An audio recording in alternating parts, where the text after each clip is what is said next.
ایک اسٹیٹمنٹ دی اس کے اوپر، اور انہوں نے کہا کہ کوئی جگہ نہیں ہے جو کامیاب ہو سکے جس پہ آپ جیسے لوگ نہ موجود ہوں. یعنی کہ آپ کا موجود ہونا کسی جگہ کی کامیابی کے لیے وہ ایک انگریڈینٹ ہے. تو یعنی کہ اگر خدا نخواستہ وہاں سے آ گئے ہیں تو اس جگہ پہ ناکامی ہو جائے گی ہمیں. تو حضرت عبادہ جیسے لوگ کی یہ صفت تھی کہ ایک انسان کی برکت اتنی تھی کہ پورے شہر کے اوپر اس کی برکت پڑتی تھی. تو حضرت عمر رضی اللہ تعالیٰ عنہ نے ان کو کہا کہ آپ جیسے لوگوں کا ہونا ہمارے لیے باعث رحمت ہے. یعنی کہ آپ جدھر بھی جائیں گے آپ اپنے ساتھ ایک خصوصیت لے کے جائیں گے. الحمدللہ رب العالمین، الصلاۃ والسلام علی رسول الکریم، اما بعد، فاعوذ باللہ من الشیطان الرجیم، بسم اللہ الرحمن الرحیم. حضور صلی اللہ علیہ وسلم کے ایک اور جلیل القدر صحابی حضرت عبادہ ابن صامت ابن قیس الخزرجی الانصاری، نام سے آپ کو پتہ چل رہا ہوگا کہ یہ بیسکلی مدینہ منورہ کے صحابی ہیں، اور یہ انصاری صحابی ہیں، اور خزرج ٹرائب سے ان کا تعلق تھا. یہ ان لوگوں میں شامل ہیں جنہوں نے شروع میں مدینہ منورہ میں اسلام قبول کیا. اور آپ کو یاد ہوگا کہ مینا میں جو دو پلیجز ہوئیں العقبہ کی، جس میں پہلے 12 لوگ آئے اور پھر اگلے سال تقریباً 70 لوگ آئے، اور پھر اس اگلے سال جو ہے وہ ہجرت ہو گئی. حضرت عبادہ ابن صامت رضی اللہ تعالیٰ عنہ کو یہ سعادت حاصل ہے کہ وہ ان دونوں پلیجز میں موجود تھے. یعنی کہ پہلی پلیج میں وہ مسلمان ہو گئے ہوئے تھے، لیکن دوسری پلیج میں بھی وہ شامل تھے.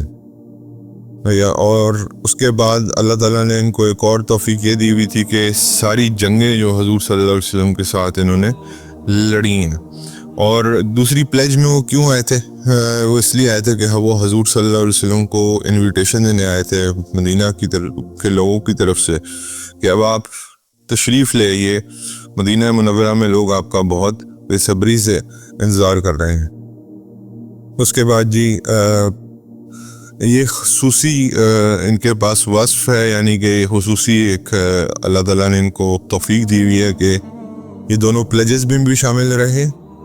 ہر صحابی کے پاس یہ اوصاف نہیں ہے. اور پھر ساری جنگوں میں بھی شامل رہے، بدر سے لے کے اینڈ تک. اور بدر کے بارے میں ہم نے پڑھا ہے کہ جو صحابی بدر میں شامل رہے ان کو بدری بھی کہا جاتا ہے. تو ان کے نام کے آگے بدری بھی لگایا گیا. اور بدری ایک اسپیشل آپ کہہ لو کہ مقام ہے جو اللہ تعالیٰ نے ان کو دیا، اور وہ اس لیے ہے کیونکہ اللہ تعالیٰ نے حضور کو بتایا تھا کہ جو بدر میں شریک ہوا اس کے اگلے اور پچھلے گناہ معاف ہیں. تو ان کے والد صاحب کا نام جو تھا وہ صامت ابن قیس تھا، اور مدر کا نیم، والدہ کا نام جو تھا قرۃ العین تھا. تو یہ جو قرۃ العین عام آپ اکثر سنتے ہیں، یہ ان کی والدہ کا نام تھا. ویری کین، اور ان کا بھی جو انٹرسٹ تھا، جیسے ہم نے پیچھے حضرت سیدنا موسیٰ بن عمیر رضی اللہ تعالیٰ عنہ کا پڑھا، حضرت خباب کا پڑھا، اسی طرح ان کا بھی خصوصی جو ایریا آف انٹرسٹ تھا وہ قرآن تھا. قرآن کی لرننگ اور قرآن کی جو سمجھ بوجھ فہم اس کو حاصل کرنے کا جو اصل تھی وہ حضرت عبادہ ابن صامت کے اندر بہت زیادہ تھی. اور ان کا بڑا میجر رول تھا قرآن کی گیدرنگ میں. سیدنا صدیق اکبر کے زمانے میں جب قرآن گیدر کیا گیا تو اس میں حضرت عبادہ ابن صامت اور حضرت زید ابن ثابت کا بھی ہم نے ذکر سنا تھا کہ وہ بھی فوکل پرسن تھے، یہ بھی فوکل پرسن تھے. یعنی کہ کلیکشن آف قرآن میں ان کا ایک بہت بڑا خصوصی رول ہے. سیدنا صدیق اکبر کے زمانے میں بھی، اور پھر سیدنا عثمان غنی رضی اللہ تعالیٰ عنہ کے زمانے میں بھی، جب قرآن کو ایک ڈائلیکٹ میں، یعنی کہ جو بھی قرآن ہمارے پاس موجود ہے، اس میں بھی حضرت عبادہ ابن صامت کا بہت بڑا رول ہے. تو حضرت زید بن ثابت جن کے بارے میں ہم پڑھ چکے ہیں، اور حضرت عبادہ ابن صامت، یہ دونوں حضرات کا بڑا میجر رول ہے قرآن کی کمپائلیشن میں. اور دونوں طرف حضرت ابو بکر کے رضی اللہ تعالیٰ عنہ کے زمانے میں بھی، اور سیدنا عثمان غنی کے رضی اللہ تعالیٰ عنہ کے زمانے میں بھی. اور میں نے آپ کو بتایا تھا کہ حضرت حذیفہ رضی اللہ تعالیٰ عنہ کیونکہ مختلف وقت میں مختلف جگہوں پہ تبلیغ کے سلسلے میں بھی جایا کرتے تھے, جہاد کے سلسلے میں بھی جایا کرتے تھے, تو وہ کہتے تھے قرآن ڈفرینٹ طریقے سے پڑھا جاتا ہے ہر جگہ پہ. تو پھر قرآن کو ایک ڈائلیکٹ میں, یعنی کہ یہ جو ہمارے پاس کاپی ہے یہ سیدنا عثمان رضی اللہ تعالیٰ عنہ نے ایک ڈائلیکٹ میں ان حضرات کو ڈیوٹی دے کے مکمل کروایا, اور آج تک اور قیامت تک یہی قرآن چلتا رہے گا. تو یہ جتنا ثواب ہے یہ حضرت سیدنا عثمان غنی سے لے کے جو صحابی اس میں شامل رہے, جس میں حضرت زید بن ثابت بھی ہیں رضی اللہ تعالیٰ عنہ, جس میں حضرت عبادہ بن ابن صامت بھی ہیں رضی اللہ تعالیٰ عنہ, اور جتنے اصحاب نے اس میں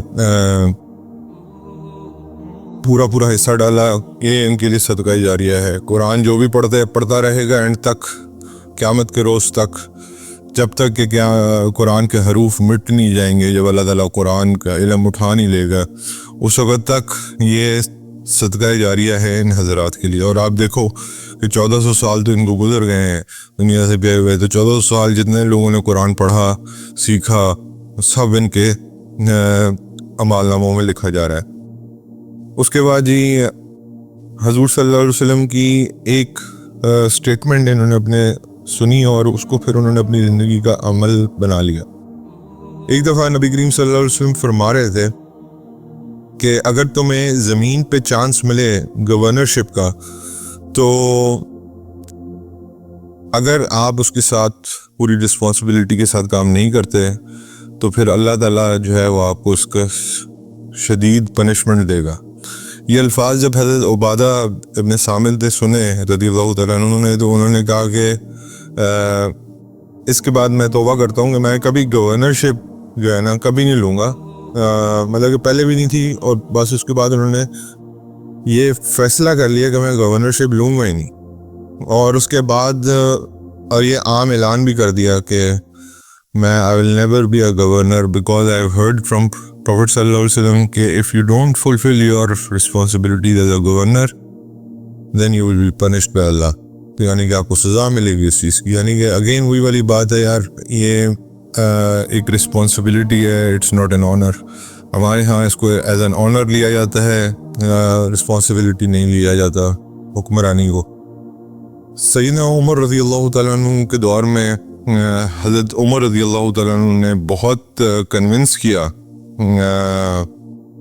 حضرت عبادہ ابن صامت کو کہ آپ گورنر بنے. کیوں؟ اس کی وجہ یہ تھی کہ حضرت عمر جو ہے وہ میرٹ پہ گورنرز لگایا کرتے تھے, اور حضرت عمر کو ان کی نالج کا پتہ تھا, the knowledge of Quran he had. تو اور جو ورچوز ان کے اندر تھی, نیکی ان کے اندر تھی, قرآن کو لے کے جو علم ان کے پاس تھا, سمندر تھا, وہ حضرت عمر نے جب ان سے بات کی تو انہوں نے کہا کہ آپ میرے سے اس بارے میں کوئی بات نہ کریں. میں اس کی بات پہلے بھی کلیئر کر چکا ہوں, اور میں نے اللہ کے نبی کو یہ فرماتے سنا, اس لیے میں یہ رول لینے کو بالکل تیار نہیں. اتنی دیر میں حضرت عمر رضی اللہ, ابھی ڈسکشن جاری تھی, تو حضرت عمر رضی اللہ تعالیٰ عنہ کو لیٹر ریسیو ہوتا ہے حضرت معاویہ رضی اللہ تعالیٰ عنہ سے, جس میں حضرت معاویہ رضی اللہ تعالیٰ عنہ لکھتے ہیں کہ مجھے کچھ لوگ چاہیے جو قرآن پڑھا سکیں, کیونکہ سلطنت پھیل رہی تھی شام میں. میں نے آپ کو بتایا کہ اس وقت کا شام جو تھا وہ آج والا شام نہیں ہے, اس میں اردن بھی, جارڈن بھی آتا تھا, پیلسٹائن بھی آتا تھا, آج کا شام جو ہے وہ بھی آتا تھا, عراق کا ایک حصہ بھی آتا تھا, بڑا گریٹر سیریا تھا وہ. تو حضرت معاویہ نے جب یہ ریکویسٹ بھیجی تو حضرت عمر کو پتہ تھا کہ اب سلطنت پھیل رہی ہے اور ہمیں اب زیادہ علماء جو ہیں وہ بھیجنے پڑیں گے تاکہ قرآن کی اور دین اسلام کی تبلیغ ہو سکے صحیح طرح. تو حضرت عمر رضی اللہ تعالیٰ عنہ نے 5 لوگوں کو چنا, کیونکہ یہ 5 لوگ جو ہیں وہ قرآن پہ بہت عبور حاصل رکھتے تھے. اس میں سے پہلے کون تھے؟ حضرت ابو ایوب انصاری رضی اللہ تعالیٰ عنہ, جن کے گھر اللہ کے نبی نے قیام کیا تھا ہجرت کے بعد. نمبر 2 ابی بن کعب رضی اللہ تعالیٰ عنہ. نمبر 3 معاذ بن جبل رضی اللہ تعالیٰ عنہ. نمبر 4 ابو درداء رضی اللہ تعالیٰ عنہ. اور نمبر 5 عبادہ ابن صامت رضی اللہ تعالیٰ عنہ. تو یہ جو ہے ان کو بلایا گیا اور حضرت عمر نے کہا کہ یہ دیکھیں یہ میرے پاس لیٹر ہے سیدنا معاویہ رضی اللہ تعالیٰ عنہ کا، اب یہ طلب کر رہے ہیں کچھ علماء قرآن کے، تو اب آپ میں سے کون جانے کو تیار ہے؟ تو حضرت ابو ایوب جو ہیں وہ کافی زیادہ عمر کے ہو چکے تھے، تو اور حضرت ابی بن کعب جو تھے وہ بیمار تھے، تو باقی تینوں حضرات حضرت معاذ بن جبل، ابو دردہ رضی اللہ تعالیٰ عنہ اور حضرت عبادہ ابن صامت رضی اللہ تعالیٰ عنہ نے کہا کہ یہ حضرت ابو ایوب کافی عمر کے ہو گئے ہیں، ان کے لیے مشکل ہوگا، ان کو رہنے دیں۔ حضرت ابی بن کعب بیمار ہیں، ان کو بھی رہنے دیں، ہم تینوں جاتے ہیں۔ تو یہ تینوں خیر اللہ تعالیٰ نے ان سے کام لیا۔ حضرت معاذ بن جبل رضی اللہ تعالیٰ عنہ کہاں گئے؟ پیلسٹائن میں جا کے انہوں نے یہ رسپانسبلٹی سنبھالی، قرآن کا سارا جتنا بھی سمجھ بوجھ تھی اور جو اس کا علم تھا وہ بانٹا۔ اس کے بعد حضرت ابو دردہ رضی اللہ تعالیٰ عنہ دمیسکس، یعنی کہ جو آج کل کے شام کا دارالخلافہ بھی ہے، اس وقت بھی تھا، اور عبادہ ابن صامت رضی اللہ تعالیٰ عنہ ہومس، یہ بھی شام کا ایک حصہ ہے، یہاں پہ گئے، اور ہومس میں حضرت خالد بن ولید رضی اللہ تعالیٰ عنہ آج مدفون بھی ہیں، تو مسجد ہے وہاں پہ جس میں وہ تدفین ہوئی ان کی۔ اس کے بعد میں جب وہ وہاں پہ آئے، انہوں نے قرآن اور اسلام کی تبلیغ شروع کی، اور ظاہری بات ہے شروع کے صحابہ میں سے تھے جو تقوی میں اور زہد میں بہت اوپر تھے، تو اب جو نو مسلم تھے ان کے لیے یہ تعلیمات ایک دم سے ڈائجسٹ کرنا اتنا آسان نہیں تھا۔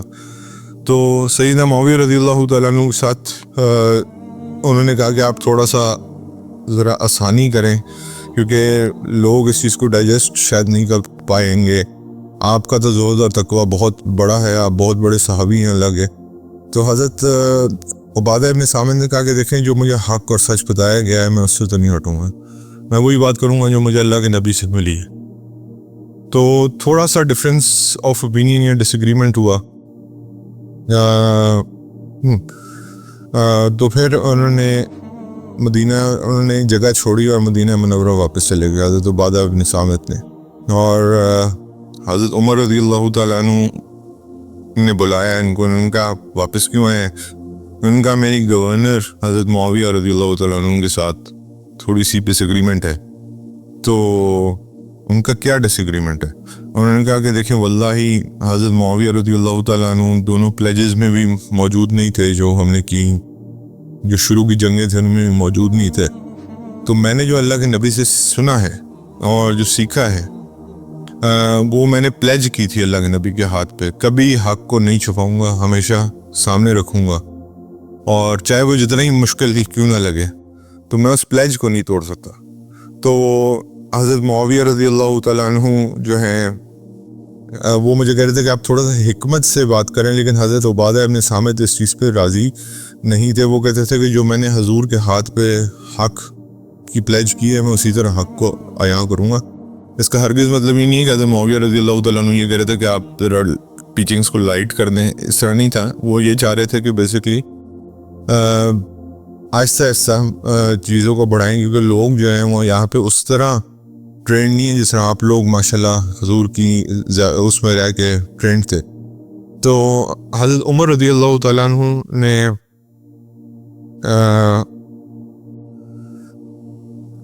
ایک سٹیٹمنٹ دی اس کے اوپر، اور انہوں نے کہا کہ کوئی جگہ نہیں ہے جو کامیاب ہو سکے جس پہ آپ جیسے لوگ نہ موجود ہوں، یعنی کہ آپ کا موجود ہونا کسی جگہ کی کامیابی کے لیے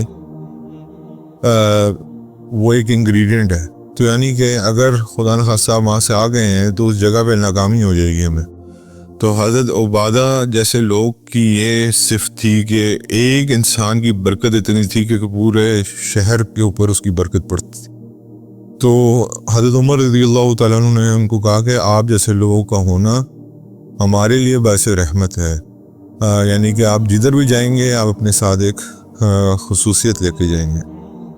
اور آج ہمیں مسلمان میں کوئی کریکشن ہمیں کریکٹ کرنے کی کوشش کرتا ہے، ہر مسلمان کی بات نہیں کر رہا، لیکن اکثر مسلمان برا منا جاتے ہیں۔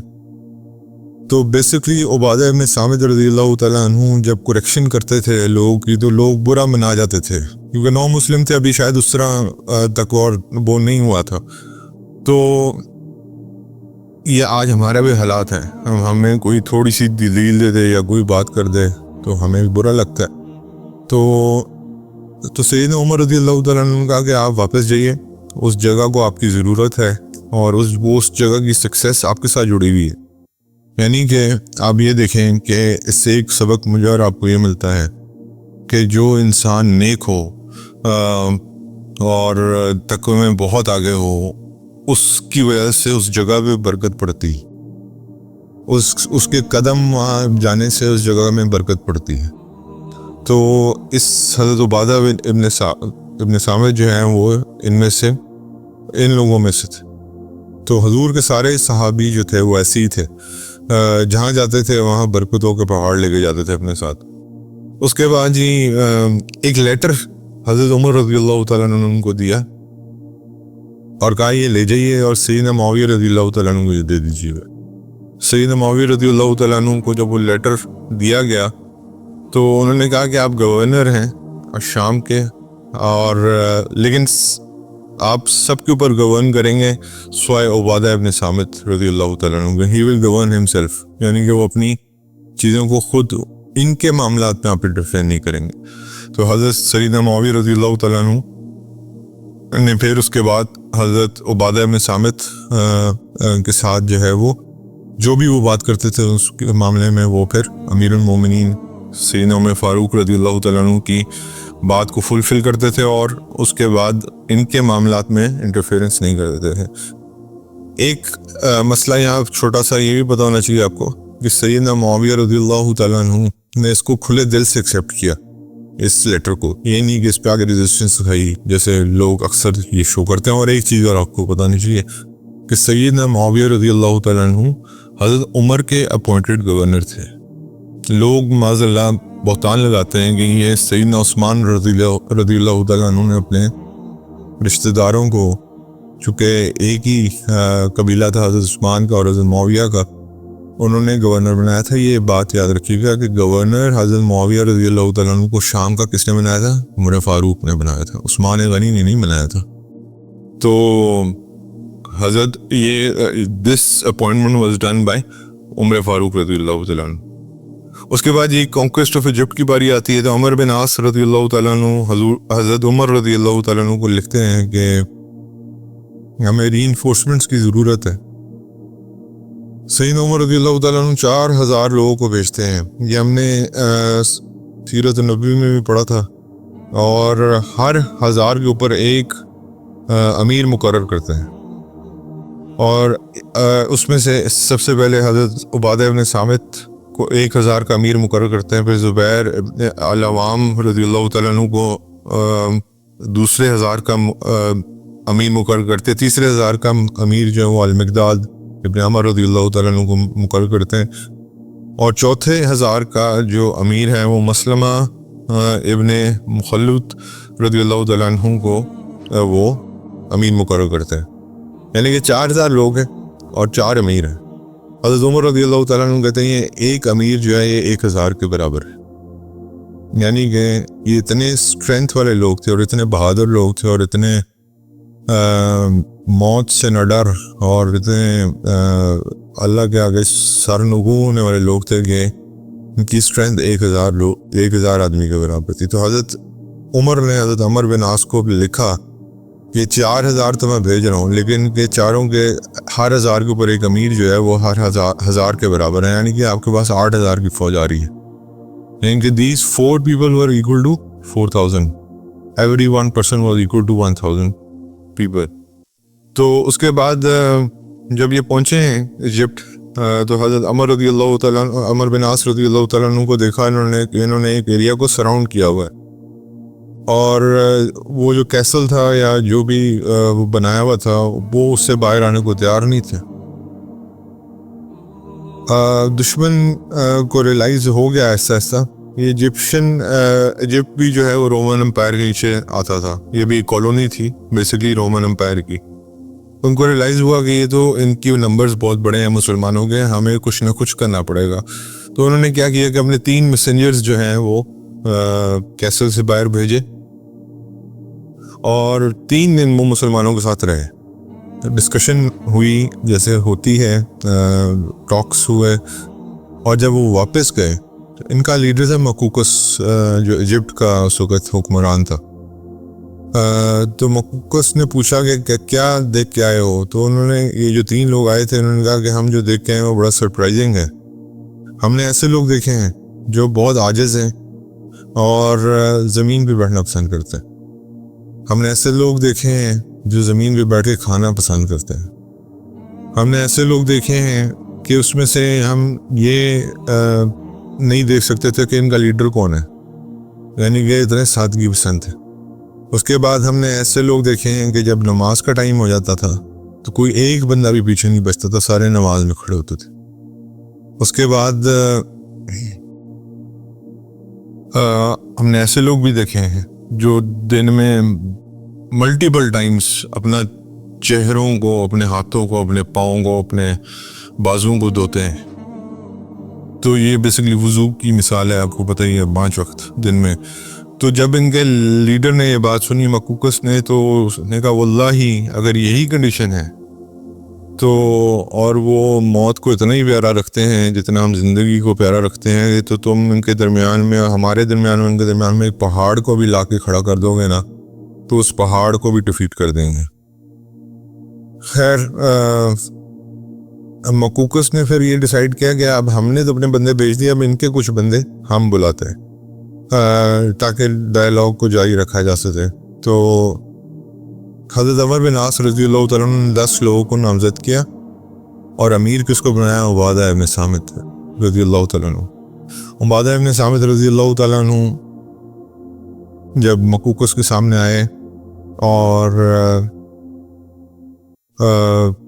مقوقس نے حضرت عبادہ کو کہا کہ میرے ساتھ آرام سے بات کیجیے گا, یعنی کہ ٹاک ٹو می کاملی.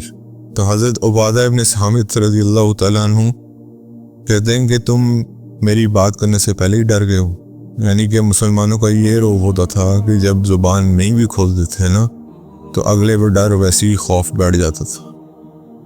اور آج ہمارے کیا حالات ہیں وہ آپ کے سامنے ہیں.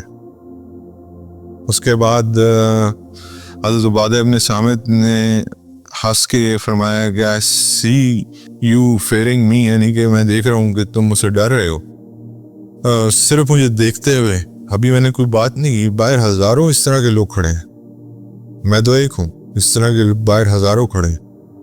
تو مقوقس was shocked and اچھا مقوقس نے پھر اوپر سے آنے کی جب کوشش کی کہ دیکھو یہ رومن امپائر کی کالونی ہے ایجپٹ, اور رومنز کو پتہ چل گیا ہے, اور انہوں نے اپنی بڑی فوجیں روانہ کر دی ہیں, انہوں نے اتنے نمبرز میں روانہ کی ہیں اور ایسی ویپنری کے ساتھ روانہ کی ہے کہ آپ اس سے لڑنے کا سوچ بھی نہیں سکتے. حضرت عبادہ ابن صامت رضی اللہ تعالیٰ عنہ نے بڑے کاملی جواب دیا. انہوں نے کہا کوئی مسئلہ نہیں, فوجوں کو آنے دیں, ہم نے کون سا کبھی نمبرز کو دیکھا ہے, آج تک نہ ہم نے نمبرز کو دیکھا ہے نہ دشمن کے ویپنز کو دیکھا ہے, ہم صرف ایک اللہ کی کنوکشن پہ لڑتے ہیں. یہ دیکھ کے وہ اور ڈر گیا کہ یار ان لوگوں کے ساتھ کیسے ڈیل کیا جائے, یہ تو خوف ہی کوئی نہیں ان کو کسی چیز کا. اس کے بعد حضرت عبادہ ابن صامت یہ الفاظ دہرا کے واپس آ گئے اور انہوں نے سرنڈر کرنے سے انکار کیا. تو پھر حضرت زبیر بن العوام رضی اللہ تعالیٰ عنہ نے کہا کہ آپ مجھے اس کی دیوار کے اندر کسی طرح پہنچا دیں. اب یہ ایک اگین وہ والی بات ہے کہ سوسائڈل مشن ہوتا ہے, اندر دشمن ہے. تو حضرت زبیر بن العوام نے کہا کہ آپ مجھے صرف دیوار کے اوپر پہنچا دیں, میں اندر جا کے گیٹ کھول دوں گا. حضرت زبیر بن العوام رضی اللہ تعالیٰ عنہ نے کہا کہ جب میں اللہ اکبر کا نعرہ ماروں تو آپ نے پھر اللہ اکبر کا نعرہ مارتے ہوئے جو مین گیٹ ہے اس سے انٹر ہو جانا ہے, ویٹ نہیں کرنا میری کسی بات کا. یہ اشارہ تھا. تو خیر حضرت زبیر بن العوام شیروں کی طرح اندر مطلب اتنی بڑی وہ پہلے ان کو چڑھایا گیا، پھر انہوں نے جمپ کیا اندر اس کیسل کے، اور اللہ نے ہمت دی ہوئی تھی جب تک وہ دشمن حملہ آور ہوتا انہوں نے گیٹس کھول دیا، اور اتنی دیر میں مسلمانوں کی فوجوں نے انٹر کر لیا اور ایجپٹ فتح ہوا۔ تو اس کے بعد یہاں سے ہمیں کچھ چیزیں پتہ چلتی ہیں کہ نہ مسلمان کے لیے نمبرز میٹر کرتے ہیں، نہ مسلمانوں کے لیے جو ہے وہ ویپنری میٹر کرتی ہے۔ مسلمان اپنے ایمان پہ لڑتا ہے، اپنے تقوی پہ لڑتا ہے، کنوکشن جو ہے اس کی اللہ کے ساتھ، اللہ کے رسول کے ساتھ، موت کو زیادہ پسند کرتا ہے کہ حضور صلی اللہ علیہ وسلم نے یہ فرمایا کہ موت دیکھیں جو نیک مسلمان ہے نا وہ تو موت کا انتظار کرتا ہے، اس کی وجہ یہ اس کو پتہ ہے کہ میری تو یہ دنیا سے خلاصی ہو جائے گی، میرے لیے تو یہ دنیا جیل ہے، میرے لیے تو اصل چیز آخرت ہے۔ تو جو نیک مسلمان ہے وہ ہمیشہ موت کو ویلکم کرے گا، جو میری طرح کا مسلمان ہے نا وہ ہمیشہ موت سے ڈرتا رہے گا کہ موت نہ آ جائے گی، کیا بنے گا میرا، پیچھے کیا بنے گا، آگے اپنی ٹینشن نہیں آگے کی آخرت کی، یہ ٹینشن ہے کہ پیچھے والوں کو کیا بنے گا، اللہ میں معاف فرمائے۔ اس کے بعد خیر اسی طرح مصر فتح ہوتا ہے، اور مصر جو ہے یہ حضرت عمر بن عاص رضی اللہ تعالیٰ عنہ کی he was the commander in chief، ان کے انڈر ایسے لوگ موجود تھے حضرت عبادہ بن صامت جیسے، حضرت زبیر بن العوام جیسے، اور جو حضرت عمر نے جیسے کہا تھا کہ ایک بندہ 1000 کے برابر ہے، تو وہ انہوں نے ثابت بھی کر کے دکھایا۔ خیر حضرت عبادہ بن صامت جو ہیں وہ فلسطین میں فوت ہوئے، اور یہ غالباً 34 ہجری 34 ہجری چل رہی تھی اس وقت، اور جیروسلم میں ان کی القدس میں ان کی قبر انور ہے، اور 72 ایئرز آف ایج ہے پہ اللہ تعالیٰ نے ان کو اپنے پاس بلایا۔ تو میرے بھائیوں، ان لوگوں نے دیکھیں دین اسلام کے لیے کیا کیا تکلیفیں برداشت کی جو میں اور آپ تصور نہیں کر سکتے۔ ویئرایز ہمارے سامنے دین اسلام آج ایسے ہی ہے جیسے آپ باہر کھانا کھانے جاتے تو باربیکیو کو پلیٹر ہے، آپ نے صرف اٹھا کے چیز کھانی ہے، آپ نے اس کو بنانا نہیں ہے، آپ نے اس کے لیے تکلیف برداشت نہیں کرنی ہے، آپ نے اس کے لیے آگ برداشت نہیں کرنی ہے، وہ جس نے بنا کے دے دیا اللہ نے ہمیں ان صحابہ کرام رضوان اللہ مجمعین کے ذریعے یہ دین پلیٹ میں رکھ کے دے دیا۔ اگر ہم اس کو اٹھا کے بھی نہیں کھا سکتے تو پھر اس کا کیا مطلب ہے کہ ہم سے بڑا ناکام انسان کوئی نہیں ہے، اپاہج ہیں ہم، یعنی کہ ہمارے ہاتھ ٹوٹ چکے ہیں کہ ہم سمپل کھانا بھی اٹھا کے نہیں کھا سکتے۔ کیا ہے اسلام میں کیا مطلب کہ نماز پڑھنے میں کیا اس میں بھی آپ کے فائدے ہیں، میڈیکل پوائنٹ آف ویو سے دیکھ لیں آپ کے فائدے ہیں، زکوٰۃ میں آپ کے فائدے ہیں، مال آپ کا پاک ہو رہا ہے، اللہ تعالیٰ کو تو کسی چیز کا فائدہ نہیں ہے، روزوں میں آپ کے فائدے ہیں، آپ کی باڈی کے اندر سے جو گند ہے وہ نکل رہا ہے، آپ کی باڈی کی زکوٰۃ جاری ہے۔ تو یہ سارا کچھ ہونے کے باوجود اللہ تعالیٰ کہتے ہیں اچھے اخلاق اپنا لو، تمہارا فائدہ ہے میرا نہیں ہے، اللہ کو کسی چیز سے کوئی فرق نہیں پڑتا، اللہ جو ہے وہ عاجز ہے ان چیزوں سے۔ تو اگر اتنی قربانیاں جو ان لوگوں نے دی، میں نے اور آپ نے قرآن پہ کتنا ٹائم اسپینڈ کیا اس کو سمجھنے کے لیے، اس کے علاوہ بھی ان قربانیوں کے علاوہ بھی یہ لوگ آپ لوگوں کے سامنے ابھی دیکھیں کتنی آسانی اللہ تعالیٰ نے ہمارے لیے کر دی، قرآن ترجمہ و تفسیر، جتنی آپ چاہیں تصویریں آپ کو مل جائیں گی، جتنی آپ چاہیں لینگویجز میں مل جائیں گی۔ اب اللہ تعالیٰ اور آپ کے لیے اور میرے لیے اس سے زیادہ آسانی کیا پیدا کرے؟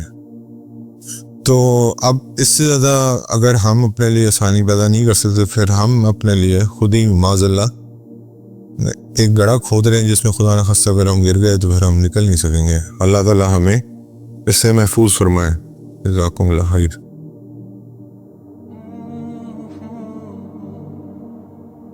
اچھا جی، حدیث مبارک حضرت ابو ہریرہ رضی اللہ تعالیٰ عنہ سے مرفوعاً مروی ہے کہ چھوٹا بڑے کو سلام کہے، گزرنے والا بیٹھے ہوئے کو سلام کہے، اور سلام کہے تھوڑے لوگ زیادہ لوگوں کو سلام کہیں، یعنی کہ یہ ایتھکس ہیں جو سکھائی گئی ہیں۔ اور حضرت حذیفہ بن یمان رضی اللہ تعالیٰ عنہ سے مرفوعاً مروی ہے، چغل خور کبھی جنت میں داخل نہیں ہوگا۔ ابو ہریرہ رضی اللہ تعالیٰ عنہ سے مروی ہے کہ نبی کریم صلی اللہ علیہ وسلم فرمایا کرتے تھے کہ اپنا خواب عالم یا خیر خواہ کے علاوہ کسی کو بیان نہ کیا کرو۔ جابر بن عبداللہ رضی اللہ تعالیٰ عنہ سے مرفوعاً مروی ہے کہ جو شخص اپنے بھائی کی ضرورت میں لگا رہتا ہے اللہ تعالیٰ اس کی ضرورت میں لگا رہتا ہے۔ ابو ہریرہ رضی اللہ تعالیٰ عنہ کہتے ہیں کہ رسول اللہ صلی اللہ علیہ وسلم نے فرمایا جس شخص کو اللہ تعالیٰ نے زبان اور شرمگاہ کے شر سے بچا لیا وہ جنت میں داخل ہوگا۔ ابو امامہ باہلی رضی اللہ تعالیٰ عنہ سے مروی ہے کہ رسول اللہ صلی اللہ علیہ وسلم نے فرمایا جو شخص اللہ اور یوم آخرت پر یقین رکھتا ہو وہ ریشم اور سونا نہ پہنے۔ ابو ہریرہ رضی اللہ تعالیٰ عنہ سے مرفوعاً مروی ہے جس شخص نے قطع رحمی کی یا نافرمانی پر قسم کھائی وہ موت سے پہلے اس کا وبال دیکھے گا۔ ابو امامہ رضی اللہ تعالیٰ عنہ سے مرفوعاً مروی ہے کہ جس شخص نے رحم کیا اگرچہ ایک چڑیا کو ذبح کرنے ہی میں ہی کیوں نہ ہو اللہ تعالیٰ قیامت کے دن اس پہ رحم کرے گا۔ حضرت عبداللہ بن عمر رضی اللہ تعالیٰ عنہ سے مروی ہے کہ رسول اللہ صلی اللہ علیہ وسلم نے فرمایا جو شخص خاموش رہا وہ نجات پا گیا۔ حضرت حذیفہ بن یمان رضی اللہ تعالیٰ عنہ سے مرفوعاً مروی ہے کہ جس شخص نے قبلے کی طرف رخ کر کے تھوکا وہ قیامت کے دن اس حال میں آئے گا کہ اس کا تھوک اس کے سامنے ہوگا۔ اس میں خیال کرنا چاہیے تھوڑا سا، ہمیں بھی اللہ معاف کرے۔ آپ صلی اللہ علیہ وسلم نے فرمایا جس شخص نے مسلمانوں کو ان کے راستوں میں تکلیف دی تو اس پر لعنت واجب ہوگی۔ اسامہ بن شریک رضی اللہ تعالیٰ عنہ سے مرفوعاً مروی ہے کہ جس بات کو آپ ناپسند کریں لوگ اسے دیکھیں وہ کام آپ تنہائی میں بھی نہ کریں، یعنی کہ جس بات کو آپ عمومی طور پہ ناپسند کرتے ہیں اس کو تنہائی میں بھی نہ کیجیے۔ عبداللہ ابن مسعود رضی اللہ تعالیٰ عنہ کہتے ہیں کہ رسول اللہ صلی اللہ علیہ وسلم نے فرمایا مومن بہت زیادہ لعنت کرنے والا، تانا دینے والا، بد زبان اور بد کلام نہیں ہوتا۔ انس رضی اللہ تعالیٰ عنہ کہتے ہیں کہ نبی کریم صلی اللہ علیہ وسلم کے صحابہ جب ملتے تو مصافحہ کرتے، جب سفر سے آتے تو معانقہ کرتے یعنی گلے ملتے۔ اس کے بعد انس بن مالک رضی اللہ تعالیٰ عنہ سے مرفوعاً مروی ہے کہ جب آپ کسی شخص سے مصافحہ کرتے اس کا ہاتھ نہ چھوڑتے جب تک وہ خود رسول اللہ صلی اللہ علیہ وسلم کا ہاتھ نہ چھوڑ دیتا۔ یہ بھی ایتھکس، خود نہیں چھوڑیں جب تک وہ آپ کا ہاتھ نہ چھوڑے، آپ بھی خود نہ چھوڑیں۔ انس رضی اللہ تعالیٰ عنہ سے مروی ہے نبی کریم صلی اللہ علیہ وسلم جب کوئی بات کرتے تو اسے 3 مرتبہ دہراتے حتیٰ کہ بات سمجھ میں آ جاتی، اور جب کسی قوم کے پاس آتے تو انہیں سلام کہتے تو 3 مرتبہ سلام کہتے۔ وہ موسیٰ رضی اللہ تعالیٰ عنہ نے کہا آپ صلی اللہ علیہ وسلم اپنے کسی صحابی کو کسی کام سے بھیجتے تو فرماتے خوشخبری دینا، نفرت نہ دلانا اور آسانی کرنا اور تنگی نہ کرنا۔ عبداللہ بن عباس رضی اللہ تعالیٰ عنہما سے مرفوعاً مروی ہے کہ کوڑے کو وہاں لٹکاؤ جہاں گھر والے دیکھتے رہیں کیونکہ ان کے لیے ادب سکھانے کا ذریعہ ہے۔ خصوصی طور پہ والد کے لیے حکم ہے کہ اپنی آج کل چلے کوڑا نہیں ہے تو سٹک ایسی جگہ لٹکی ہونی چاہیے کہ ایک احترام کا پہلو رہے، بڑے کے خوف رہے۔ عبداللہ بن عمر رضی اللہ تعالیٰ عنہ سے مرفوعاً مروی ہے کہ مومن کو گالی دینے والے کی مثال اس شخص کی طرح ہے جو ہلاکت پر سوار ہے۔ عائشہ رضی اللہ تعالیٰ عنہ سے مرفوعاً مروی ہے تم میں سے بہترین شخص وہ ہے جو اپنے گھر والوں کے لیے بہترین ہے، اور جب تمہارا ساتھی مر جائے تو اسے چھوڑ دو، اس کی خامیاں بیان نہ کیا کرو۔ بیچارہ قبر میں چلا گیا جی، اس کا معاملہ اللہ کے ساتھ ہے، لوگ مرے کو بھی نہیں چھوڑتے۔ عبداللہ بن عمر رضی اللہ تعالیٰ عنہ سے مرفوعاً مروی ہے کہ اللہ کے ہاں بہترین دوست وہ ہے جو اپنے دوست کے نزدیک بہترین ہے، اور اللہ کے ہاں بہترین پڑوسی وہ ہے جو اپنے پڑوسی کے لیے بہترین ہے۔ عبداللہ بن عباس رضی اللہ تعالیٰ عنہما سے مرفوعاً مروی ہے کہ برکت تمہارے بزرگوں عمر رسیدہ لوگوں کے ساتھ۔ عدی بن حاتم رضی اللہ تعالیٰ عنہ سے مروی ہے کہ رسول اللہ صلی اللہ علیہ وسلم نے فرمایا آدمی کی خوش بختی اور بدبختی اس کے دو جبڑوں کے درمیان ہوئی، یعنی زبان۔ جرموز حجیمی سے مروی ہے کہ میں نے کہا اے اللہ کے رسول صلی اللہ علیہ وسلم مجھے کوئی نصیحت کیجیے۔ آپ نے فرمایا میں تمہیں نصیحت کرتا ہوں کہ بہت زیادہ لعنت کرنے والے نہ بن جانا۔ سیدنا حسین بن علی رضی اللہ تعالیٰ عنہ سے مروی ہے کہ یقیناً اللہ تعالیٰ رفت اور عزت و شرف والے معاملات کو پسند کرتا ہے اور برے معاملات کو ناپسند کرتا ہے۔ ابو ہریرہ رضی اللہ تعالیٰ عنہ سے مروی ہے ایک آدمی نے رسول اللہ صلی اللہ علیہ وسلم سے شکایت کی کہ اس کا دل بہت سخت ہے۔ آپ نے سے کہا اگر تم چاہتے ہو کہ تمہارا دل نرم ہو جائے تو مسکین کو کھانا کھلاؤ اور یتیم کے سر پہ ہاتھ پھیرا کرو۔ برا رضی اللہ تعالیٰ عنہ سے مروی ہے کہ رسول اللہ صلی اللہ علیہ وسلم انصار کی ایک مجلس کے پاس سے گزرے تو فرمایا اگر تم راستے میں بیٹھنے پر بضد ہو تو مسافروں کے راستے کی رہنمائی کرو، سلام کا جواب دو اور مظلوم کی مدد کرو۔